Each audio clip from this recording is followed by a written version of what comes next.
If I play, do I get one of those cool t-shirts? Yes. Always the goddamn babysitter. So do Eskimos like still live in igloos? Who is this? 86, baby. You can't get back through Watergate? How's Watergate? Because it's in water and it's a gate. Oh, that's cute. Right. No. You heard it up top, and that's right. You're not hearing Colin bringing us in because he's on the other side of the Watergate. We're gonna do our best to get him back this episode because we're talking Stranger Things season 4. Netflix's big hit show. We're very excited about that, and we're gonna be your hosts. This is the Mike Flair. Gulag Joe. All right. And this is Jake Na. Jake, yes. Yeah. Let me see your left hand real quick. It seems a little sus. Right. But, we're talking Stranger Things Season 4. Joe brought up off pod, and it's pretty interesting. The last time we talked about this show was in 2019. Obviously, some things have happened between 2019 and 22.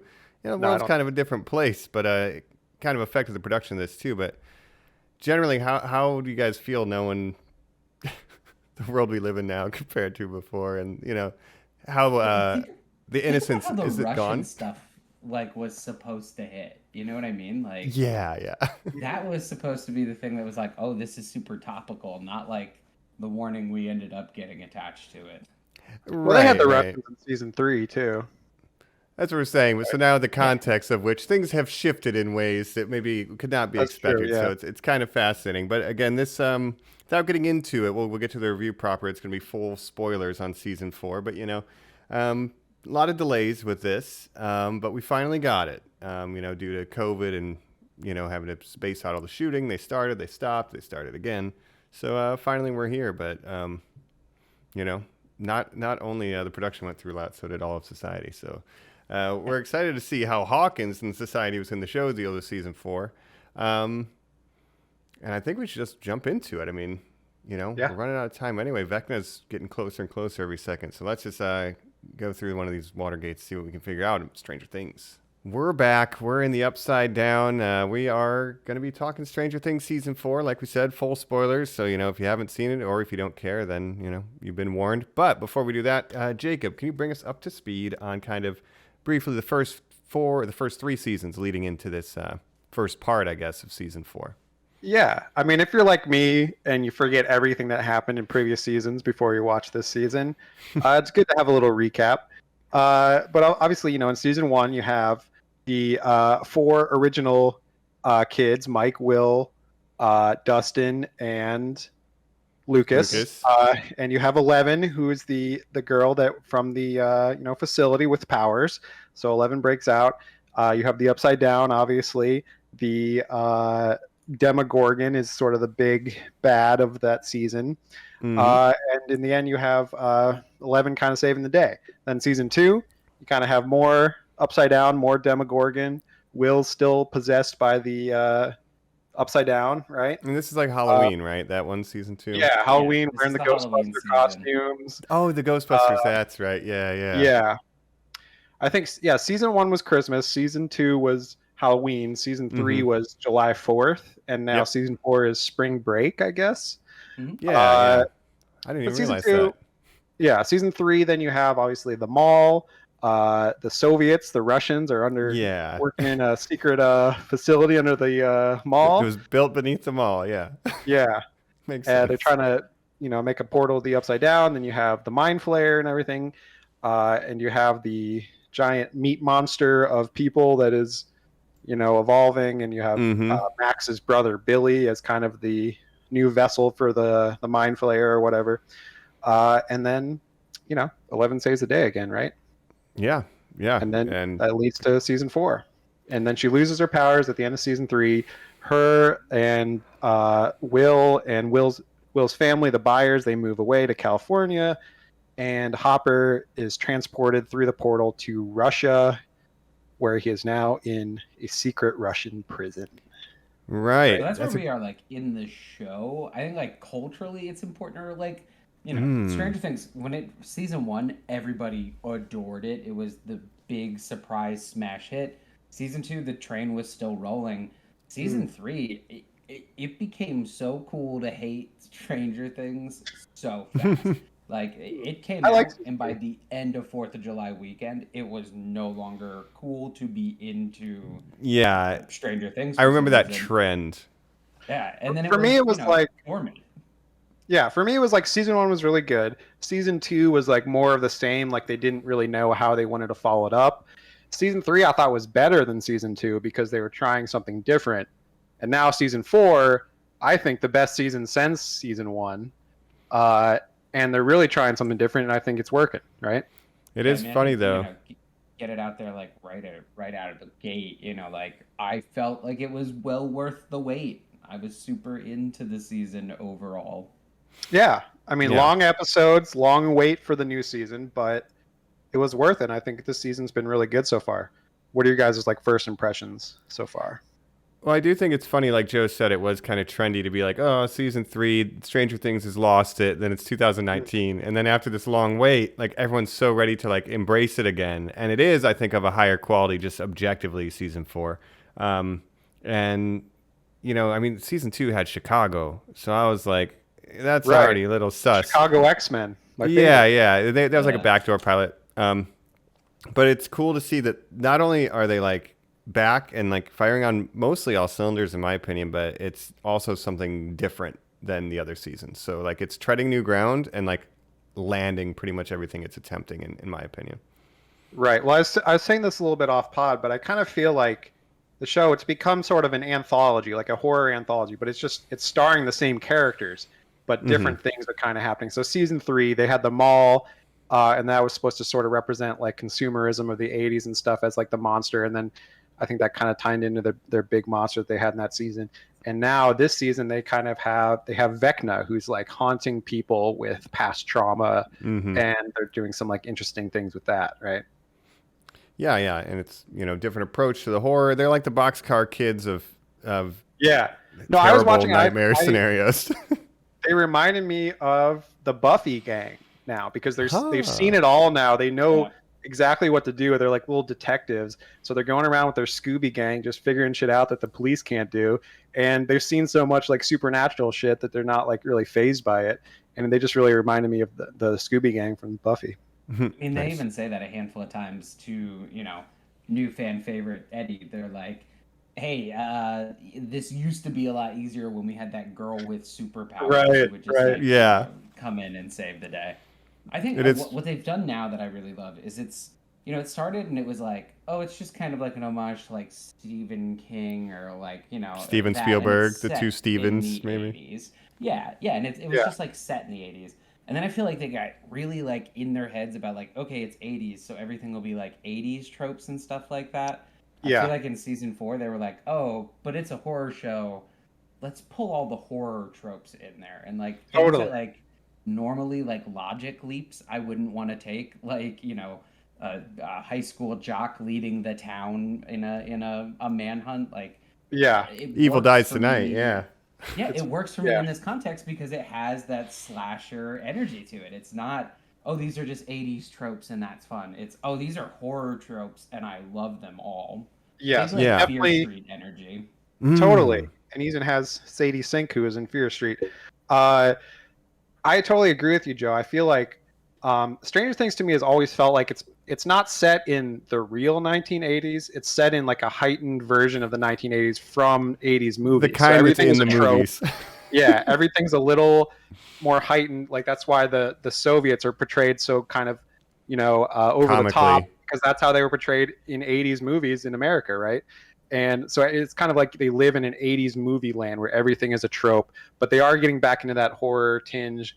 The mystery of what's going on with Vecna I thought was really interesting in the first couple episodes, and it was a great hook for the season, I thought.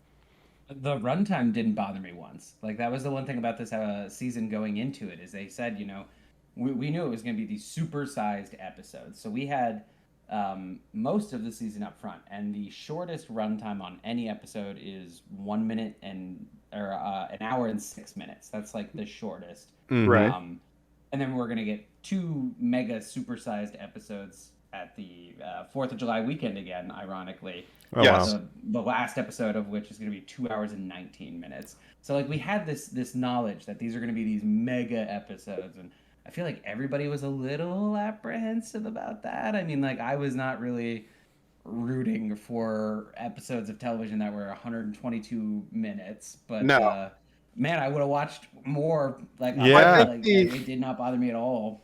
I think the length is justified because there's so many characters now. There's so many storylines going on, and not all of the storylines are as interesting as others. But that's what I was kind of struck by with this season. The ensemble is so big now. Like they introduce new kids, new adults, like all these new characters over the seasons, and you've got this great stable of like kids now.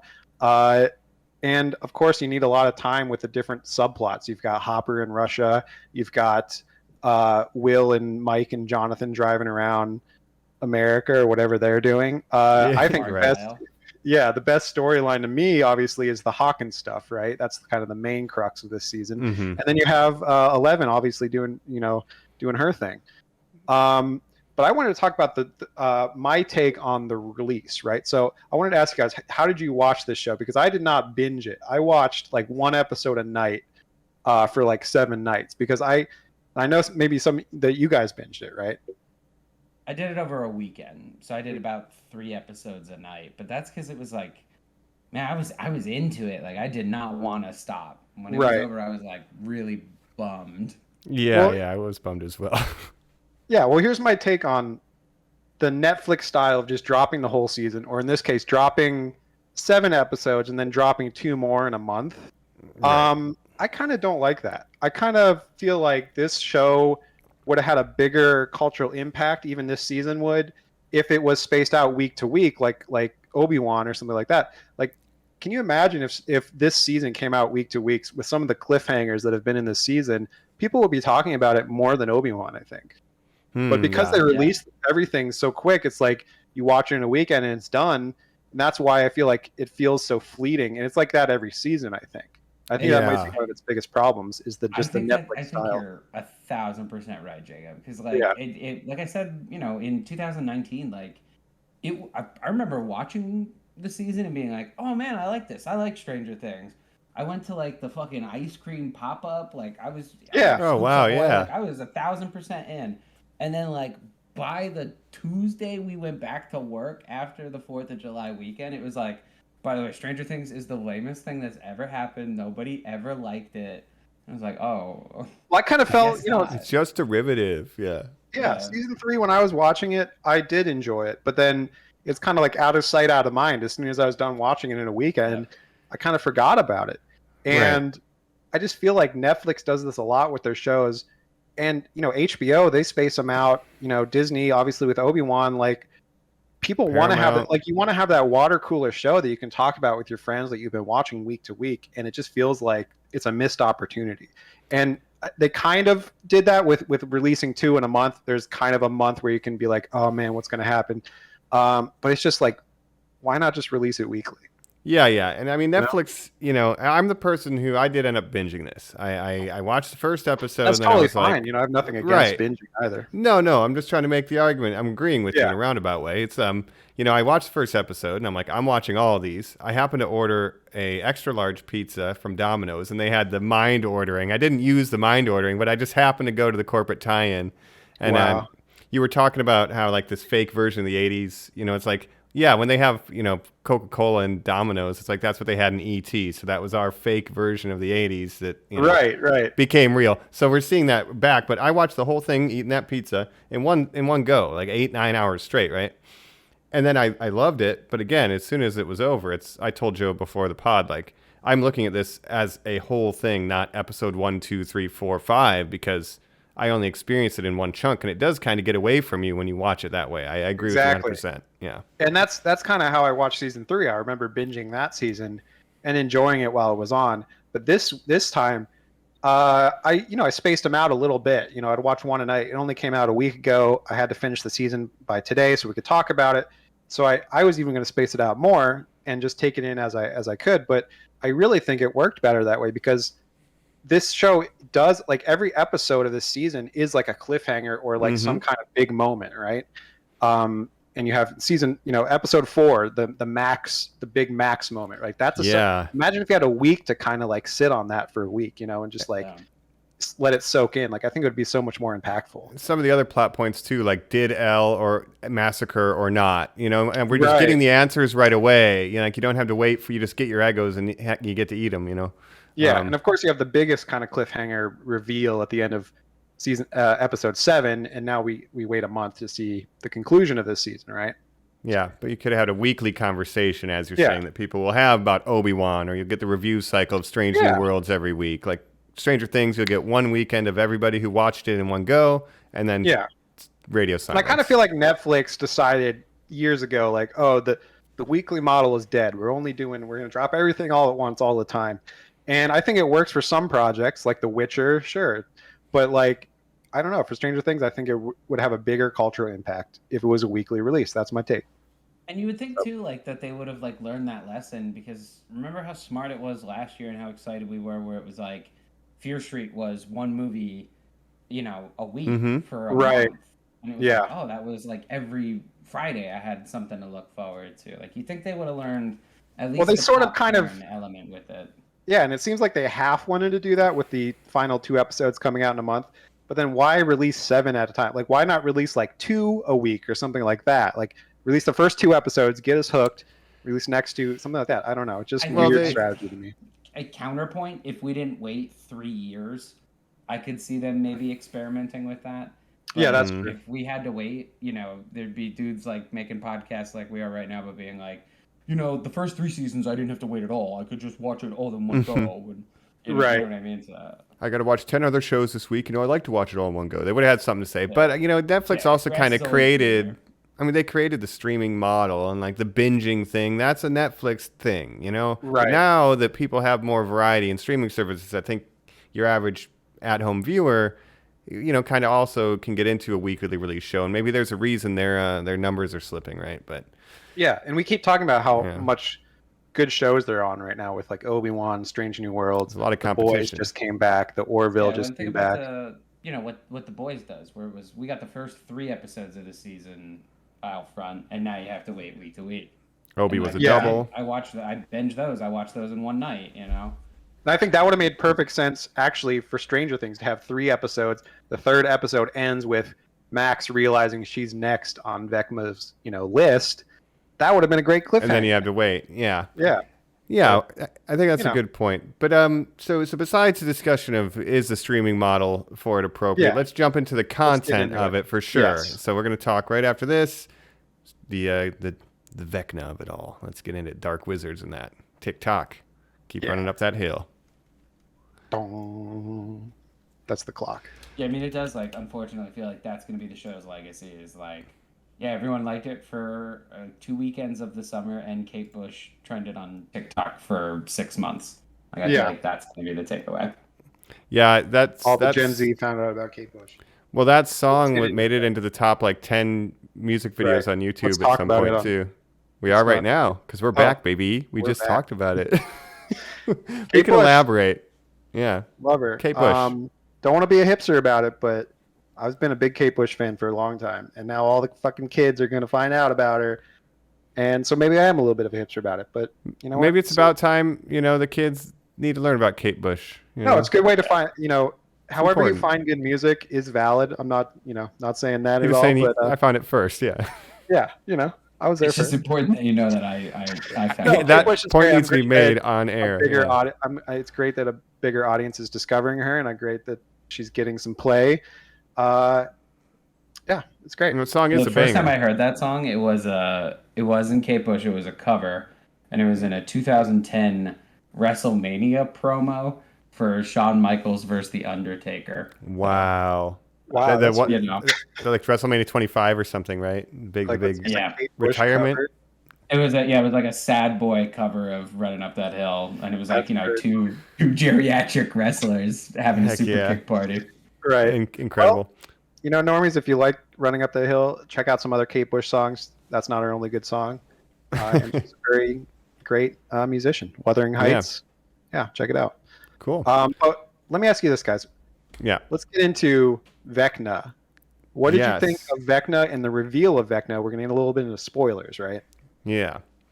But Did the you guys reveal- know? Well, real quick, everyone knows that this is heavily based on D&D. You know, Stranger Things made D&D huge again, big popular thing. You know, I was unfamiliar with Demogorgons before, even though I played D&D, but I do know who Mind Vecna Flayers. was. Did you guys know? I knew about Mind Flayers. Do you guys have any idea who Vecna was in the world of D&D outside? I did not. I know what Mind Flayers are, obviously. Mm-hmm. But no, I do not know who Vecna is. But I do like how the kids always just name them, like they use D&D to reference After whatever the creature is. that name. Yeah. Yeah. Yeah. So yeah, I knew enough that Vecna is known to have this crazy claw left hand and is an evil wizard. And Joe Manganiello's character from Critical Role secretly stole the hand of Vecna at the end of the campaign. It was like a really epic moment and a betrayal of his comrades. So I knew about Vecna and Vecna's hand. So That is cool. I kind of I like the illusion of this clawed finger. It's like, okay, they're playing with some of the D&D illusions while making it its own thing. But And I anyway. like And it that was the they first time just we got, used the like- real. It was just the first time we had like a real humanoid. You know what I mean? Like we've had all these different types of monsters. We've had surrogates, but we haven't had like a real I am on the other side creature. And I think the way they approached it, He can talk knocked to it you. out of the park. Learning about Yeah. how that even happened, who is this being, is really fascinating this season. Yeah. But yeah, I always liked how the kids would use D&D terms to relate to things in the Upside Down, and then that became their name. Like like his name's not really Vecna, obviously. No. But and then obviously in I keep saying season instead of episode. Episode 7, which I just finished earlier today, we get the reveal of Eleven's been having these flashbacks. She's trying to get her powers back, obviously. And apparently, if you have some kind of painful or memory that makes you angry in your past, you can use that to strengthen your powers, right? The dark side of the force. Like basically, That's right. Yeah. Yeah. But we find out That's that right. So she meets a dark side user, right? Yes. He's It's this manipulating her. orderly in the hospital, right, or the facility that she was in. We don't really know what's going on for a long time. He's like being nice to her. Then we find out he's kind of tricked her into getting the implant out of him that's like keeping him under control. He is secretly number one. The first number one, the first child that Matthew Modine, Dr. Brenner brought in to do experiments on or whatever, and he's super powerful and also evil, I guess. And he is Victor Creel's son, right? Mm-hmm. Yeah, so so he what they caused did that. is they took, A double mystery. They took them both and they tied them together elegantly. Like they've never had to do this before. It feels more Stephen Kingian than anything they've done before. Yeah. I was really apprehensive. I was digging like the haunted house vibes, but I was apprehensive about how it would tie together. And like the second it starts, the montage starts playing and you get it, you're like, oh, son of a bitch. Like, it just makes you smile because it's I didn't see it coming. It was clever because I didn't see it coming. The way they tie in, like I've always been interested, like the way the Upside Down ties into 11 and her past. They're showing a lot more answers this season. Like they're answering mysteries from season 1 and shit. Like with the Upside Down. Yeah, that's true. We find out that the Upside Down is stuck on the day that Will disappeared. 4 years ago or whatever it is in universe. There's going to be some explanation for that. But does it make sense that Victor Creel's son would be like? I was just thinking about this because like he's like a kid in the 50s, and then he's like in his 20s or whatever when he's in the it's flashback. 1979 in the flashback. So So Vecna is seems to match tortured up. as a child, or as 11 kills one or disintegrates him or whatever, and creates the entrance to that other universe in 1979.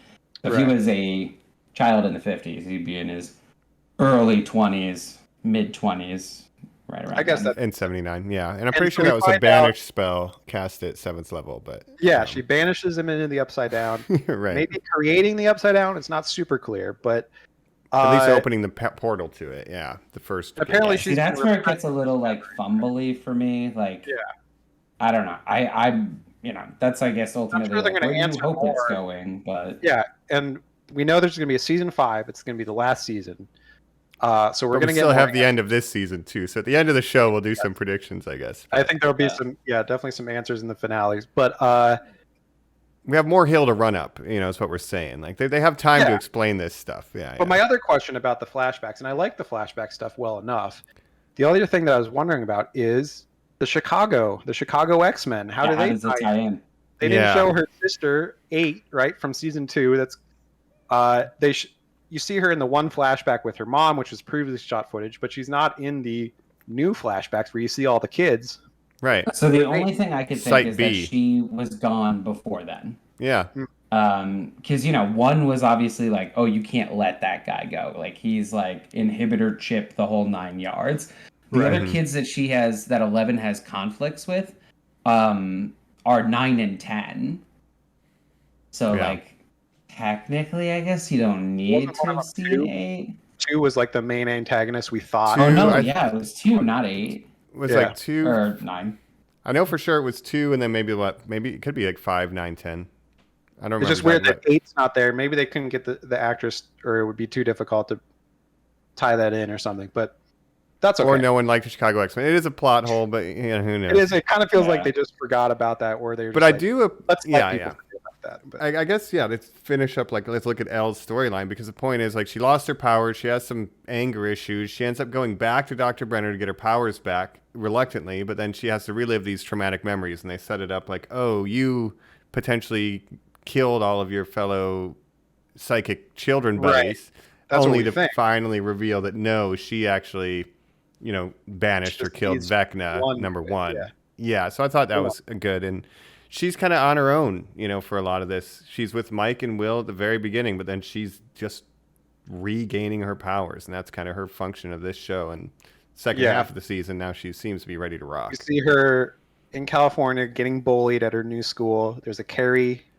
And it's so sad because she's lying about it. It is heartbreaking. I'm fitting These in kids, great. Knock it out of the fucking park. Every single performance is so good. Well, it's like, she's having trouble in a relationship with Mike, and Mike's like, "Why would you hide this from me? I've been bullied too. So why would you try to hide this from me?"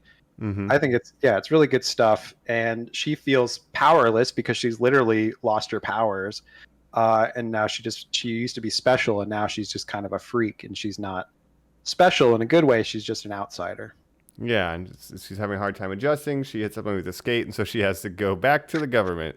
Gets in a little trouble. But the California side of this, I guess, let's look at California, because I think that's the least important of the plot lines, right? It's like... Yeah, and the Hopper... Russia stuff. But that becomes more important later, I think. But pretty much the California side, Jonathan's got nothing to do. I know Will, they seem to be implying he has a crush on Mike, and he keeps carrying a painting, but they never do anything with it. Maybe in the end we'll see what happens. So that's a situation that kind of leads nowhere. Yeah, Chekhov's painting.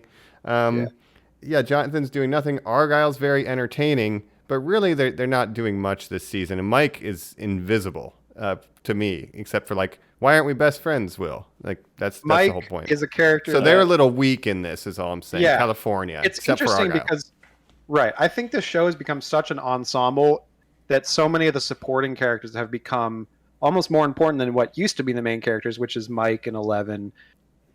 Lucas. Some of the the Hawkins stuff is the most interesting stuff about this. Yeah. And I think some of the characters, like Max, I think Max is the most interesting character in this season. Mm-hmm. And but with Mike, I feel like he got kind of underplayed even in season 3.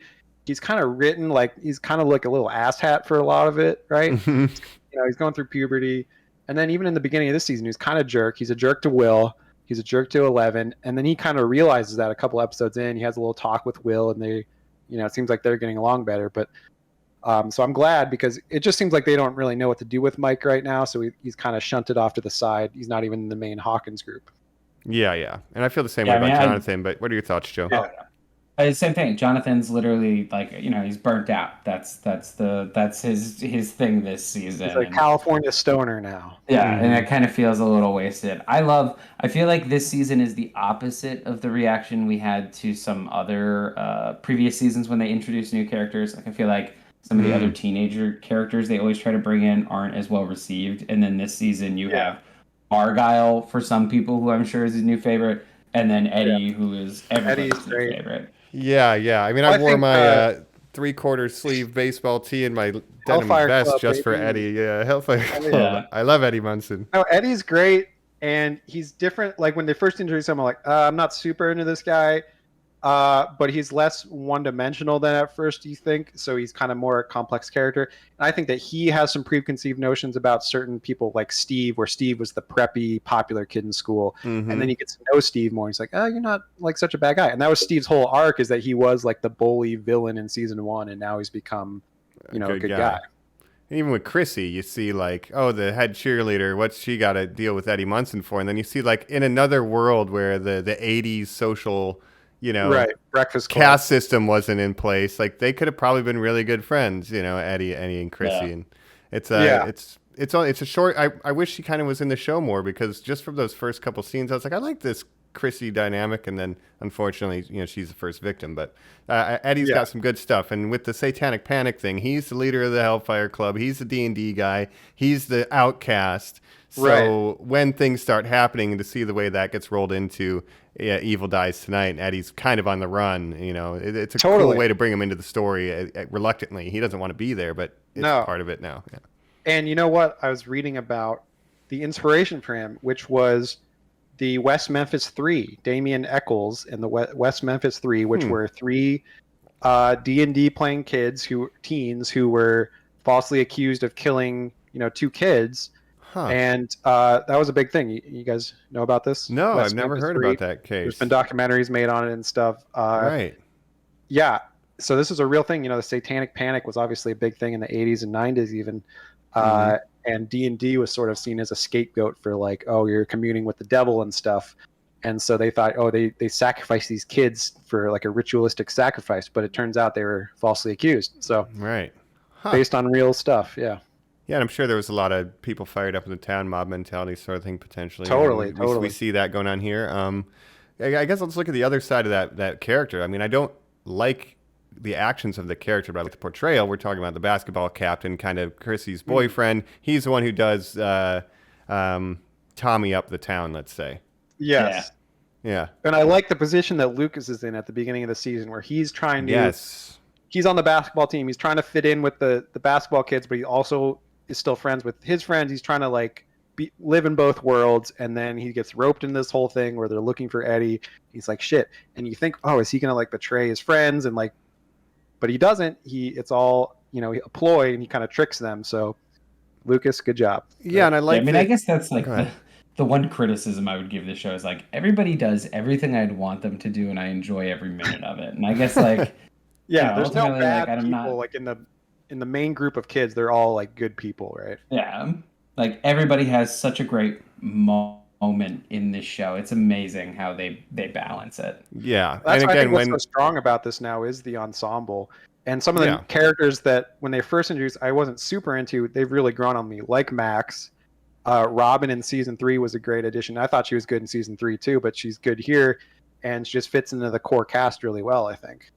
Yeah, and I want to talk about that too, because as Joe said, when they introduce new characters here, it seems like we're kind of on board. But when I met Max and Billy, I was not that into it. I thought Max was annoying, and I didn't like Billy. I thought they didn't fit kind of the tone. But now, in this season, Max is the standout. I've come around a full 180. I think this first arc of the season is entirely about her and her trauma, right, more or less, and it's. Totally. No, she's doing great work. And yeah, I really have come around on Max after this first 7 episodes. I think she's pretty much stolen this season in terms of I think Sadie Sink, who plays Max, is the best of all the kid actors. Like you said, Joe, all the kid actors are good, but I think she is the best one of all of them. She stole the lead character role. The kid who plays Will is really good too. Yeah. Snaps. But just I don't know, they make it's so believable. They're so good at being these characters, and just the quiet moments, where they're just having a conversation and agreeing with each other, or coming to realizations, and it doesn't need to be written on the page because you can see it on their face. These kids are totally very in that show. Mm-hmm. Yeah. And so that's the Hawkins side. So Hawkins obviously is where the Vecna murders are happening. Chrissy has trauma because her mom is always down on her because she's gaining weight or whatever. She wants her to be a perfect cheerleader. So she has this abuse. So she gets picked up by Vecna. And then slowly people, the nerd kid's running around with Nancy. He has a secret. He was in a car accident. He didn't save the kid. Everyone's got a trauma. And then finally, which again, this reminds me, the themes in this. I mean, it's been done a lot in horror, obviously, but Mike Flanagan recently has dealt with these themes a lot of like past trauma haunting you, right? Oh, and yeah. It's reminded me a lot of Midnight Mass and the Haunting shows. And obviously he's very inspired by Stephen King as well. So today the first poster for the Midnight Club dropped, which is Mike Flanagan's next Netflix project, which comes out in October, and it gave very big Stand By Me, Stranger Things vibes in the poster. Sure. So I am excited to see kind of maybe his take on a show like this. Yeah. But so through this, we find that trauma is that's Vecna's window into your soul or your mind, I guess. So then he's trying, and every time he kills a victim, he can open a portal there. So the more portals he has, the more kind of bad shit he can bring in and start taking over our side. So that's his plot. He marks Max, and then now we know that Vecna was number one. So it's all tied in. It's been a whole thing, he killed Colin. Yeah, so it's all tied in. Going back to season 1, we find out more about the Upside Down, and I think we'll find out even more in the next 2 episodes. Right. And I really like that they're answering some questions, because so many shows will set up mysteries like Lost or something and then not answer a lot of their big mysteries. And I like that. And I don't know if they had obviously I don't think they had this planned out when they were making season 1. That would be insane. But I think they did a pretty well of tying everything together. Should we talk about Have you seen this though? Have you guys heard people talk about the clock in season 1? No. So yeah, I don't know if it's been added in afterwards. We've seen streamers do that before to kind of make seasons more cohesive. But the very first time Will disappears in season 1, episode 1, the same sound effect from the clock is heard. Huh. Oh wow. So I don't know if it's maybe the sound effect was something that just like, oh, let's work that in. We can bring that back, or if they it's easy enough to just go in there and slip and change a level. Interesting. Yeah. Basically, they are saying like Vecna was there from the beginning, obviously, and it kind of hinted that he killed Beth in season 1, because we see Nancy is having visions now. Like she's next on Vecna's list, and she sees visions from season 1 when her friend Beth died. Barb, sorry. Barb, that's right. Yeah. Justice for Barb. Justice for Barb. Straight up, we never forget a kill. Like, he knows. Right, you don't see what kills her. Like, it happens sort of off screen. So he's been around, and like they said, like, oh, he's like the Demogorgon is like a lieutenant in the Mind Flayer's army or whatever. He's like a 5-star general, right? Yeah. He's sort of an underboss of the Mind Flayer. Well, and think about like how very obviously, right, he goes after people with trauma, and like, Mike, you said that it's obvious Will crush on Mike, and we're getting there, but like that's been obvious since season 1. Like since season 1, in the very first introduction, Winona Ryder's talking about how they used to like beat him up, and then she whispers the F slur, like the kids call him a fairy and kick him down and stuff. Like everything's been really targeted and very clear that he's a little boy with sexual identity issues. So of course Vecna is going to target him out of the group of kids that were hanging out. You know what I mean? So like it all really makes sense to me that they can tie this in and really put a nice bow on it. At that point, we'll know why was Will Byers chosen in the first place, because he was already having trauma. He was an easy grab at that point. That makes a lot of sense, Joe. That's quite astute.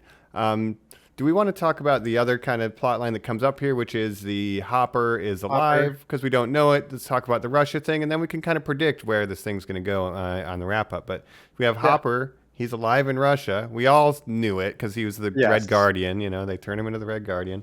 He probably he just remembered his Russian from that role. But he sends a doll to Joyce, and then a little comedy mystery spy action with Murray is afoot. Yeah, this stuff.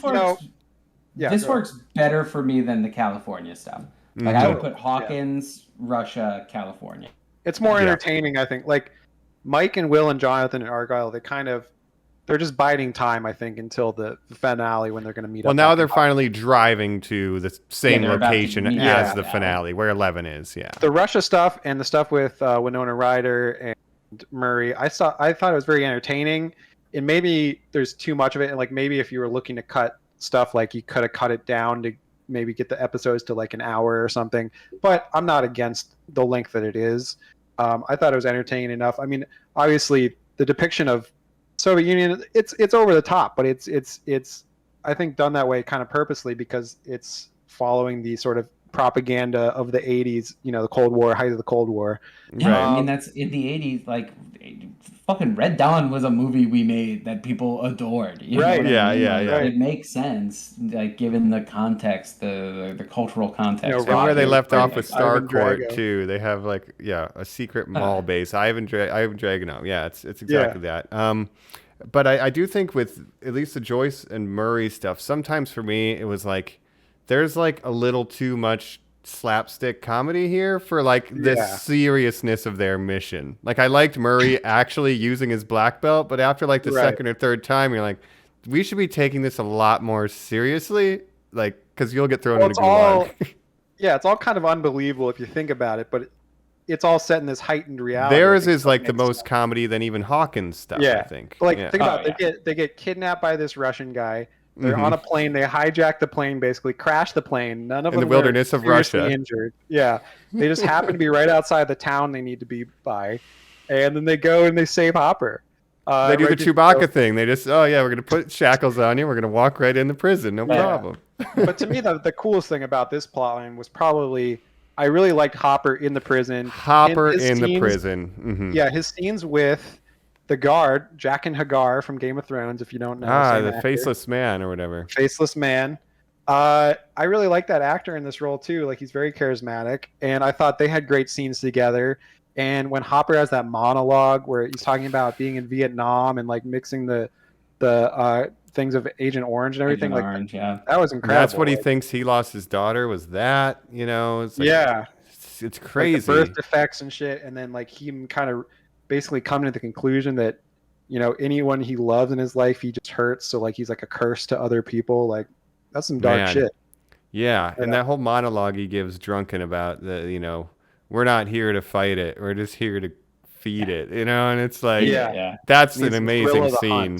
He's in a cell, but David Harbour, man, and he's we're talking about looking away. We watched The Boys. Not going to talk about that. A couple times I looked away, but in this show, when he's got to get the thing off his ankle, I'm like, I am not looking at the TV right now.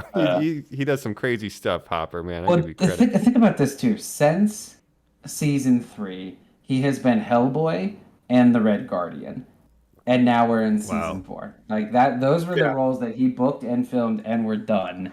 He just really loves playing roles in Russian prisons. No, at least 2 of them. Basically, did Hellboy go to Russian prison? But he does the most. I think Joyce and Murray is comedic relief, but Hopper, they are really like, he's going through some shit. Like he's got to survive. He's got to get by the skin of his teeth, and I think that's. You better hope Vecna don't find him. That guy is tortured.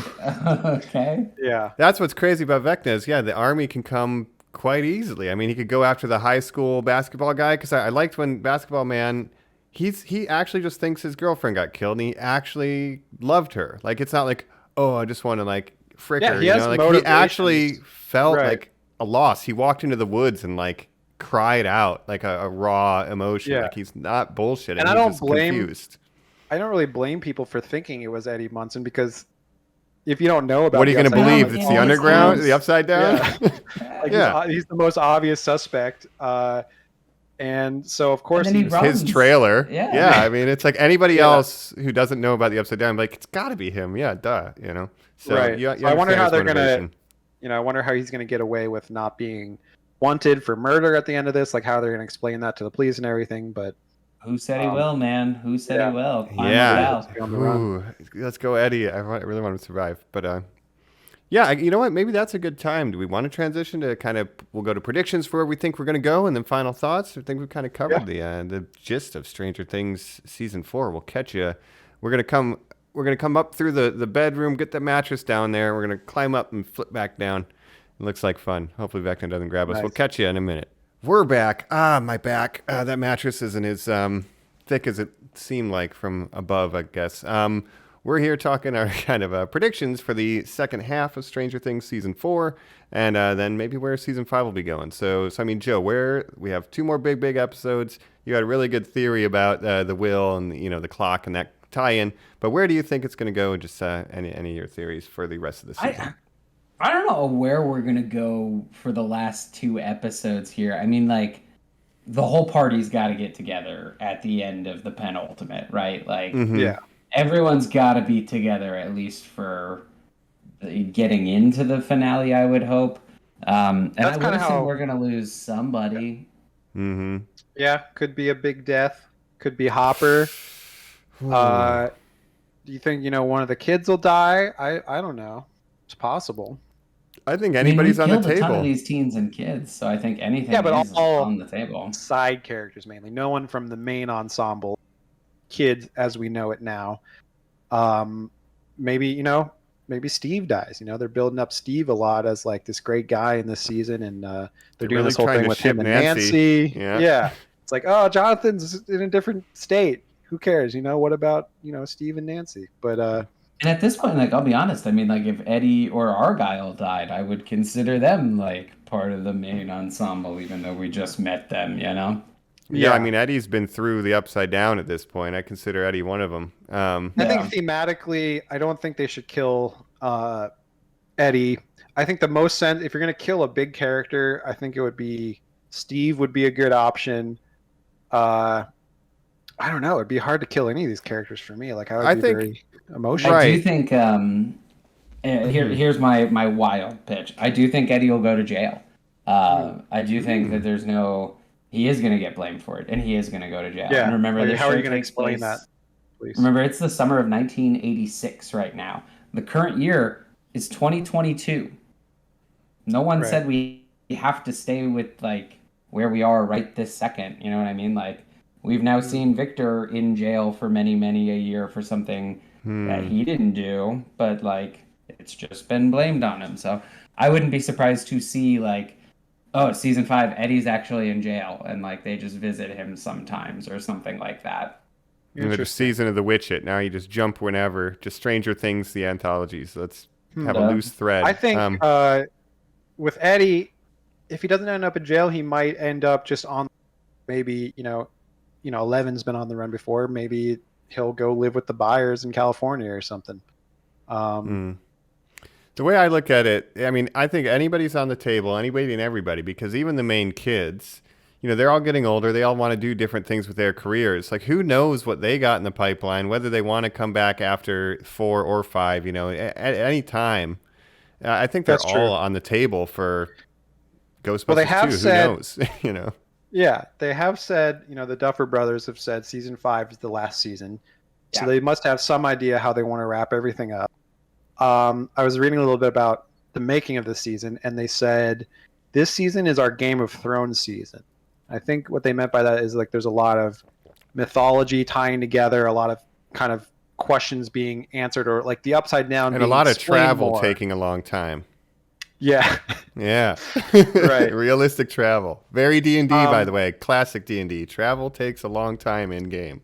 Yeah. I like that shot when the kids are on the bikes in the real world, and then the older kids are on the bikes in the Upside Down. That's a lot of movement speed.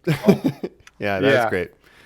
But yeah, I think we're gonna find out a lot more tangible stuff about the Upside Down and 11's kind of connection to that and stuff. I think ultimately, obviously, it'll end up with 11 coming back to Hawkins, probably Mike and Will, and then we'll kind of pick her up. She'll have her powers back. They confront Vecna, blah blah blah. There's a big confrontation, and I think that's kind of how the finale will go. Yeah.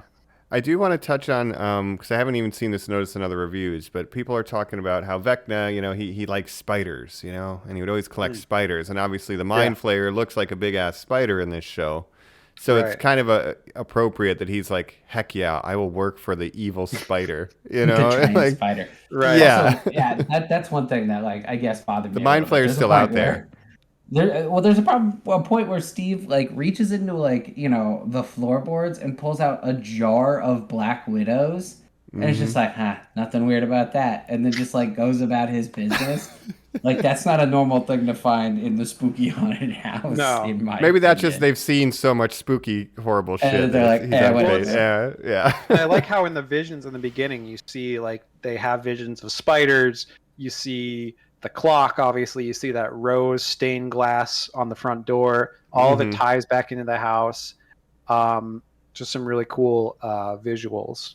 Yeah, but we do need to I guess getting into 5. It's like Mind Flayer's still out there because obviously Vecna works for him, right? So then that all of that needs to come back and get resolved somehow. Who knows? It's like they're gonna need basically, in D&D you get to level 20 where you're like God level and you can defeat gods. Like 11 just got very leveled up with the wizard stats. We just saw Steve. He did a 1 level multi-class into Barbarian for this thing. So it's like Lucas has been raising his athletics proficiency. So like, who knows what's going to happen? They have been getting better, except maybe Mike. I don't think he's doing any training, but I think it's going to be an all-out war of the Upside Down in season 5. And actually, another thing the Duffer Brothers said is that for these last 2 episodes, or even the last episode, I can't remember exactly what they said, but they said there's more VFX shots in like that episode than all of like the earlier seasons, basically. So they're going all out with, and obviously this show has a huge budget now. Like I think it's like $30 million an episode this season. Incredible. So I think there's going to be a big battle scene in the finale, and I think season 5 is going to be very like action heavy because they're kind of dealing with the Upside Down more tangibly now. Yeah. The most exciting thing that the Duffer Brothers have said is that the wait between season 4 and 5 will not be as long as between season 3 and 4. That's good to know. They have already outlined the next season, which puts them ahead of where they were when they were at this point in the process last time. So, and obviously they had what we have to look forward to, at least. Yeah, they had some complications due to this little thing called COVID that happened in 2020. They started shooting in February 2020, so not great timing for that. Oh no! They had to stop obviously in March 2020. They picked up shooting again in beginning of 2021. Then there was more COVID. They had to stop again, and then they finally finished in September of 2021. So they were basically shooting this for like 2.5 years. I wonder if that has to do with kind of the fractured storylines. Like 11 in a lot of this, it's like a bottle episode. Like there's several times where characters are kind of in a bottle episode. I wonder if that's also resolved. They're also doing a thing with 11 where they use effects to make her look younger sometimes in the flashbacks. Like she'll flashback and you'll see a younger version of her, which I think look pretty good, right? They use it sparingly enough to explain the idea to you. It doesn't overstay. Otherwise it would be weirder, I think. It overstays a little for me. Just a bit. I think you could have just done it in reflections and that's it. Yeah. And there's just like maybe 5 or 6 shots too many. It's not like I prefer it to Luke Skywalker, but yeah. And with her short haircut and like just hospital gown, it's like pretty easy to make her just look a little bit younger. And I thought that the Demogorgon fight scene also looked really good effects wise. That thing is terrifying, man. By the way, I loved it. Yeah. Just seeing it unleash on like 10 freaking dudes, it was like that was nuts. And that was a like major the threat biggest still. Yeah, that had to be like the most expensive like effect shot that they've done so far. But yeah, I think there's a lot of good stuff to look forward to. Any other kind of final thoughts before I give you guys one more question? It's a random question I just thought of, but any other final thoughts here on Stranger Things? Glad it's back, man. Like I really hope that it can maybe stand the test of more than a few weeks in terms of time goes. I think it will, and I think Kate Bush is a big part of that. I think that trending sound is going to make it stick around. And I mean, I know when this drops, 4th of July weekend, I'm definitely going to be super excited to watch those 2 episodes. Absolutely, yeah. Yeah, I've been really happy with this season. Like I said, I think it's the best since the first season. And I don't know, why people love to hate on this show so much. I think it's very enjoyable. And I'm excited to see more. Gotcha. I guess we'll have to see if other streaming services decide that they need to have also a trending needle drop with every release, and they're all going to be just trying to buy up any nostalgic songs. Right. Well, I feel like this show's done that before, not to such an extent, but they've had the 80s needle drops. Right. In previous seasons. This Cruel Summer, they had that great remix of Cruel Summer. It's the stuff that Fear Street was doing really well. But I feel like they're they were like Duffer Brothers. This was the stuff that really helped us stick. And I like Pass the Dutchie. That's my song. Oh yeah, they did Pass the Dutchie as well. But all right, so here's I want to give you guys a Stranger Things character. I'll just do a couple off the top of my head, and so I'll bounce back and forth. And I want you to tell me what class they are in a D&D party. All right, so Joe, I'm going to start with you. What class would Hopper be, do you think? Rogue. Rogue? Hopper's rogue for you? Jacob, what do you think? I would say like barbarian. I'm saying Paladin because he has a badge. Okay. He stands up for justice, right? And he defeats evil. He I was has thinking about code. Yeah, that's true. I just think about his fighting style. He's a melee guy. Hulks out. Yeah. Yeah, but who knows? He's also like sneaking into places. It's true. That's true. Yeah. He's probably multi-classing then, so it is up for debate. Yeah. Yeah. All right. So we know 11's the wizard, right? I mean, does Dustin have a class at this point anymore? I don't think he does. He's like the right? I don't know, he's like the scientist. What would be this like he's good with gadgets and stuff. I don't know what that would be in a D&D setting. Like an artificer? Yeah. He's your guy in the chair. He's a guy in the chair. Yeah. And I know Lucas was the ranger originally because he had the slingshot. And he does shoot a basketball long range, so I guess he's still a ranger. There you go. Yeah, we did it. Okay. Max Will was a wizard, I think, right? Who? What's that? I said Max is obviously a zoomer. She's a zoomer. Yeah, my favorite D&D class. Yeah, she's a zoomer. Let's do one of the new characters then. Just wrap it up. What do we think Eddie Munson would be? He talks frequently about running away. I think he's a rogue. He's a bard. I mean, literally he's a bard with a guitar, right? That's true. Yeah, he is a bard. And he's a storyteller at heart. I mean, he's the dungeon master. I feel like dungeon masters are typically bards. And he's kind of flirtatious with some of the ladies. Like, he's just very gentlemanly. He's not like being overly forward, but he's just very, yes, he's charming, right? Yeah. So I mean, we watch him, rock out though. Like he does the rock out. So he's the bard. No, I like that a lot. All right, well, I guess that's it for the D&D quiz. And for the record, I must say, when they are fighting Vecna at the table, like rolling the dice, D&D has never been filmed more cinematically than in that sequence. Like, that was very well done. Epic dice rolling shots to kind of parallel where the finale might go. So, because they do all fail except for one single character on the tabletop. We'll see if that's replicated when they face Vecna. Do all fail but one nat 20 to finally save the day. And that'll be 11, maybe. Yeah. Maybe they roll an 11. No, it's going to be Lucas's sister. She's going to do it.